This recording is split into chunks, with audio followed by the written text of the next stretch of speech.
Мүмкүнчүлүгү чектелгендерге бардыгы эле бут кийимдер туура келе бербейт. Аларга даяр бут кийимди ылайыкташтырып, кайрадан жасап чыгуу керек болот. Тилекке каршы миңден ашуун мүмкүнчүлүгү чектелүүлөр жашаган Жалал Абад шаарында аталган ишти колго алайын деген эч ким жок. Неме ошол инвалидтердин буттарына ар бут кийим туура келе бербейт. Ошондуктан ошолорду чыгарып, ошо инвалидтерге бут кийим тигип, ошол оңдоо жактары менен аракет кылабыз.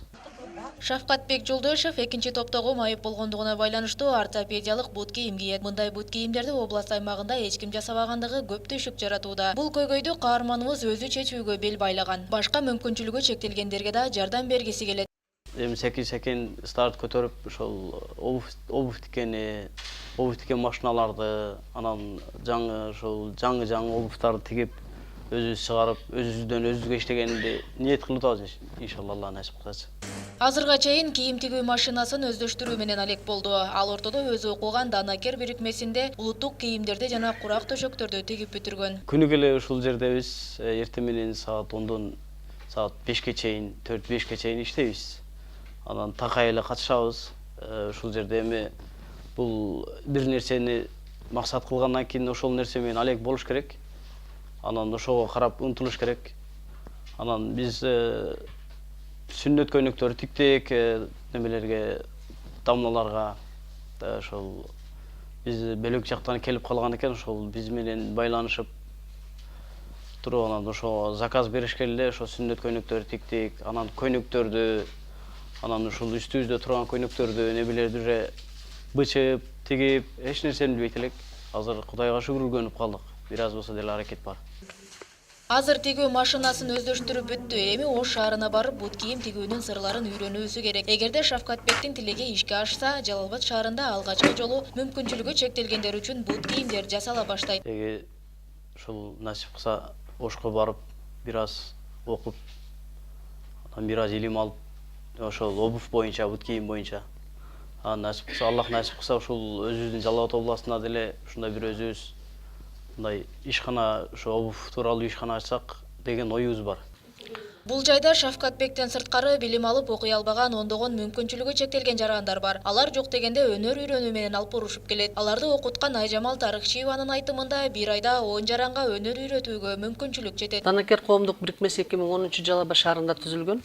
Түзүлгөн күндөн баштап эле биздин максат мүмкүнчүлүгү чектелген жарандарды жашоого болгон өзгөрүүсү, көз карашын өзгөртүү, ошондой эле коомдо өзүнүн ордун табуу. Анан ошо өзүнүн ордун табуунун негизинде бүгүн ушу быйылкы 2019 Министерство соцразвития тарабынан мүмкүнчүлүгү чектелген жарандар үчүн 30 кызды окутуу өткөн. Бул жерде мүмкүнчүлүгү чектелген жана кыз келиндер жана анын ата-энелери. Ушулку күндө 30 кыздын окутуу планга алынган. Ошо биринчи квартал, акыркы кварталдарда бир 10 кыз, анын 3-ü ата-эне, ошо ата-энеси дагы келип окуйт. Уже кыздарды тигүүгө, ошондой эле кол өнөрчүлүккө үйрөтүп атабыз. Мүмкүнчүлүгү чектелген кыздар бул окууну бүткөндөн кийин дагы өздөрүнүн иш орду менен камсыз кылууна аракеттенип атабыз. Ошолордун арасында эркек балдарыбыз дагы окуйт. Балдарыбыз Кудай буйруса башка жакка окууга кетирели деп атабыз.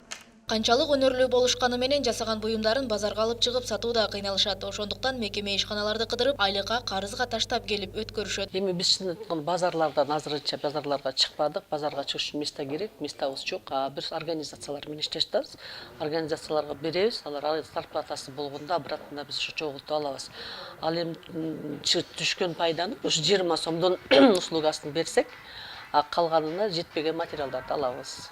Мындан тышкары областтын райондорунан байланышып, биз да окуп үйрөнөт элек деген аярылуу жарандар көп. Бирок алар гана эмес, айрым шаар ичиндеги жарандарга да кеңириш шарт болбой жатат. Анткени шаар ичинде мүмкүнчүлүгү чектелгендер эркин басып жүрүшү үчүн шарт түзүлгөн эмес. Коомдук бирикмеде мүмкүнчүлүгү чектелген жарандардын көп проблемалары өтө көп. Шаардын эле өзүн алсак, мисалы, коомдун өзүндө лично жашоочулар шаардыктар. Шаардыктагы мүмкүнчүлүгү чектелгендин көйгөйлүү маселелердин көпчүлүгү мына социалдык тараптан да көпчүлүк учурлар мына жол эрежелерин боюнча, мына пандустар боюнча, арыктагы жанагы өтө албай аткан перегородкалар боюнча, машинага чукчу жайлар боюнча, ошолор маалда мына больницаларга барып атканда, магазиндерге, универмагтарга, базарларга барып атканда дээрлик биздин мүмкүнчүлүк чектелген жарандар үчүн инфраструктураны жакшылыктуу мындай көзөмөлгө албай жатышат да. Биз бул боюнча рейд деле жүргүзүп атабыз. Айтылып атат, себеп дегенде бул мамлекет тарабынан курулуп аткан объектилерге караганда частный объектилер көп курулуп атат. Именно ошо частный объектилерди Кыргыз Республиканын законуна баш ийиш керек да, бирок ошолор ошого баш ийбей жатат да, көпчүлүк учурда айтылган сиңипти туура колдонбой атат. Жанагы архитектуралык тараптардан, курулуп аткан курулуштар тараптардан ошо мүмкүнчүлүк чектелген жарандар үчүн условия түзүлүп берилбей атат. Жада калса гостиницаларга барсак, ошо гостиницаларда деле эшиктин эмес стандартка туура келбейт да, 70 сантиметр кылып коюп атышат кире турган эшиктердин. Ал деген 90 сантиметр болгон эшиктер 80-70 сантиметр болот, эконом кылаганда. Гостиницага кирип атканда коляскадагы адамдар кирип эс алып мындай кире албай атышат да, кире албай атат. Ошол эле маалда жанагы ваннага кирип атканда, туалетке кирип атканда дагы ошолорду караса жакшы болмок да, курулуп аткан объектилер. Эске сала кетсек, Жалал Абад шаарында 1175 ден соолугунан мүмкүнчүлүгү чектелген жарандар бар. Ошондой эле аярлуу жарандарды ар тараптуу өнүктүрүү үчүн областтык жана шаардык майыптар коомдук бирикмелери иш алып барышат.